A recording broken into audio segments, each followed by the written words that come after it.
করতে আল্লাহ পাক তোমাদেরকে পাখিদেরকে যেমন করে রিজিক দেন তোমাদেরকে ঠিক সেইভাবে রিজিক দিতেন। তোমরা কি লক্ষ্য করো না যে পাখিরা খালি পেটে বের হয়ে যায় বাসা থেকে সকালবেলা এবং সন্ধ্যাবেলা ভরা পেটে বাসায় ঢোকে? আপনাকে যে তিনটা হাদিস শোনালাম এই তিনটা হাদিসে একটা শব্দ হচ্ছে কমন। শব্দটা কি বলেন? পাখি। পাখি কে? পাখি।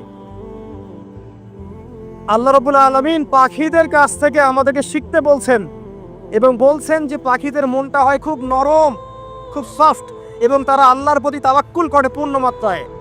তারা সকালবেলা ভোরবেলা বের হয়ে যায় এবং সন্ধ্যাবেলা বাসায় ফেরে, খালি পেটে বের হয়, ভরা পেটে বাসায় ফেরে। এবং আল্লাহ পাক সবচেয়ে সম্মানিত মৌত যেটা শহীদের মৌত, সেই শহীদের আত্মাকে আল্লাহ পাক পাখির রূপ দিবেন। তাহলে পাখিটার বিষয়ে একটা ফোকাস করা দরকার আছে না? আচ্ছা, এখানে আসেন। পাখির মন হচ্ছে নরম।